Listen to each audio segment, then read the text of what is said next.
Liam, it's the old chestnut. Is it a point gained or 2 points dropped tonight? It depends which way you flick the coin, Dan.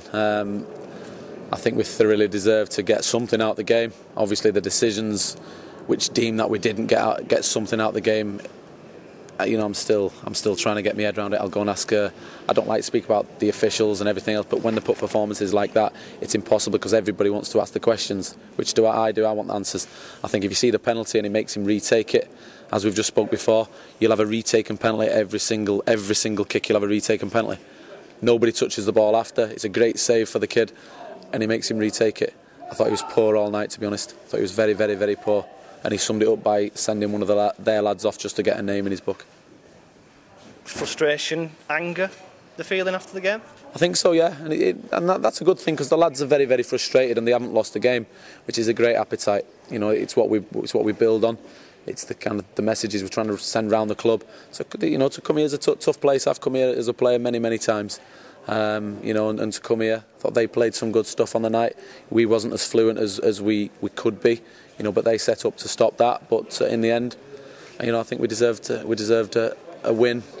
Disregard the decisions from the officials. You took the lead at the start of that second half through a man on his 100th appearance for the club, Romy Bocco, took his goal really well, and you were in the ascendancy then, weren't you? Definitely, yes. And again, we've had two goals disallowed. We've had a penalty had to be retaken. They've added 3 minutes injury time when there's 4 or 5 subs and a couple of injuries and a sending off. So I don't know what decisions they make. We do try and defend them. We do try and defend them as better. Being an official is a rock hard job, but sometimes they don't do themselves any favours. He set his stall out very, very, very early on. Do you feel like it's one of those nights where it's just not gone your way in any respect? If it had gone any longer, he'd have made a decision for them to get something out of the game more. That's how I feel. On the other side of things, you touched on the sending off that Barnet had, Edgar Davids red carded. Did you agree with that one? The way was so inconsistent. No, there was identical fouls. One on Will Atfield, breaking on their defence, on their back four, give a free kick, no booking. Same happens by me, with Lee Molyneux, booked him straight away. A few decisions that could have gone our way, never give, and it was just like that all night, to be honest. I don't like speaking too much about them, Dan.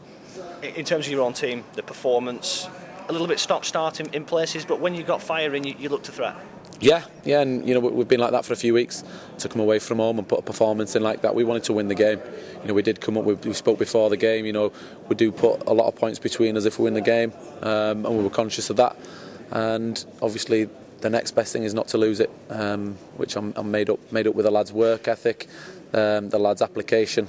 Because we've travelled down on the day. And now, it's been a good day and we can get out and watch some games tomorrow.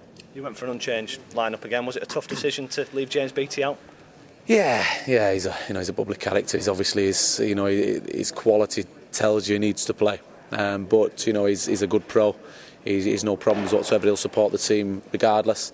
He's shown that very early on. He's offering advice every single minute, every single day. And you see when he comes on, he's still got a bit.